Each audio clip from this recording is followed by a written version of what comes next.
전 세계가 깜짝 놀란 속보입니다.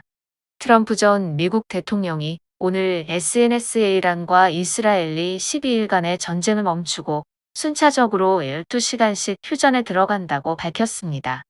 이란이 먼저 멈추고 12시간 뒤 이스라엘이 동참하는 방식인데요.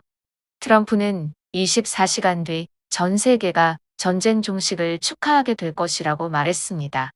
글로벌 긴장감이 높아지는 가운데 이번 휴전 선언이 정말 전쟁 종식으로 이어질 수 있을지 전 세계의 이목이 쏠리고 있습니다.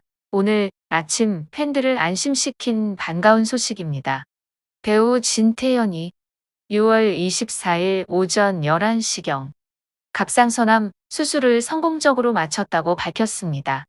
그는 암세포는 완전히 제거됐다며 걱정 말라는 말도 전했는데요. 특히 배우 김우빈의 응원에 큰 위로가 됐다고 감사의 뜻을 전했습니다. 진태현은 곧 운동장으로 돌아가겠다며 힘찬 다짐을 남겼고 팬들은 그의 쾌유를 함께 응원하고 있습니다. 진짜 멋진 회복자네요. 속보입니다. 정치권이 크게 요동치고 있습니다. 오늘 윤석열 전 대통령에 대해 체포영장이 전격 청구됐습니다. 이른바 내란 혐의와 관련된 내란 특검팀의 깜짝 조치인데요.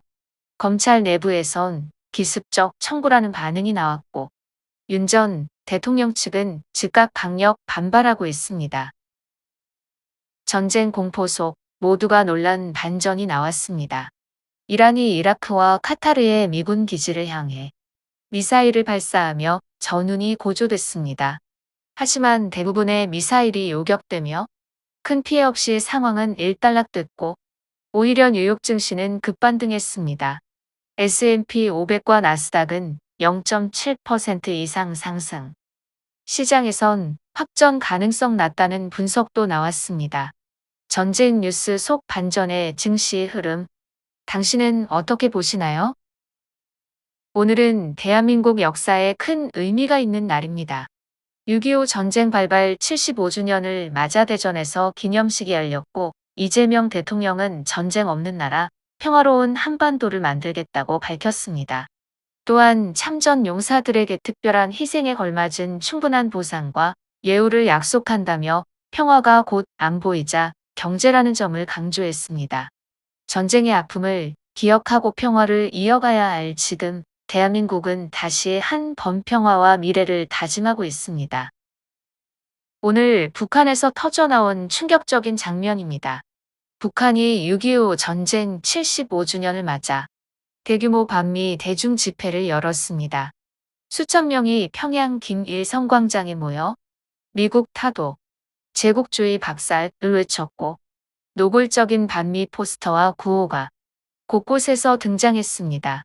북한은 이번 집회를 통해 대외적으로 강한 메시지를 발신하고 내부 결속을 다지려는 의도로 보입니다.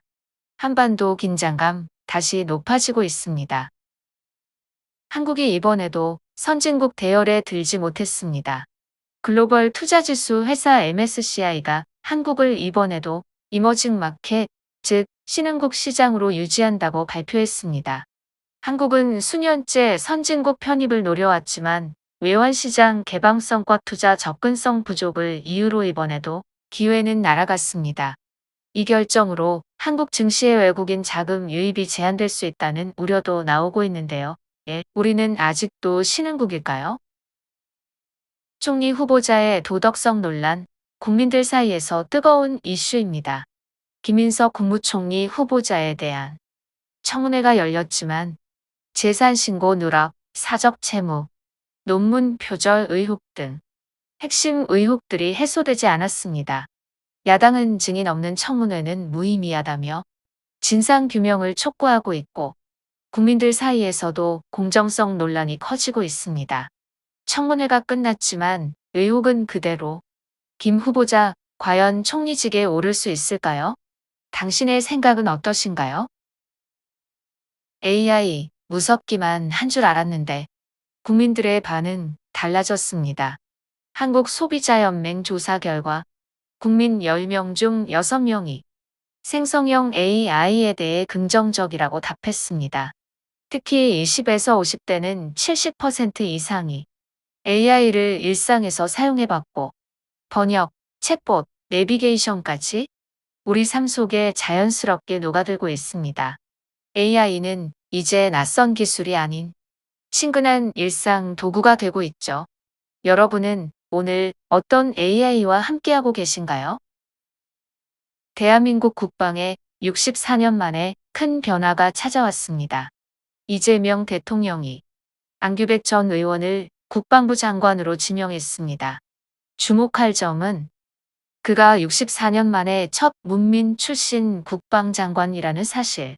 안 후보자는 예비역 병장 출신으로 국회 국방위원회 위원장을 지낸 경력도 있어 문민 통제 강화와 개혁 신호로 해석되고 있습니다. 군 출신이 아닌 국방수장. 대한민국 안보 정책에 어떤 변화를 가져올까요? 앞으로의 행보가 주목됩니다.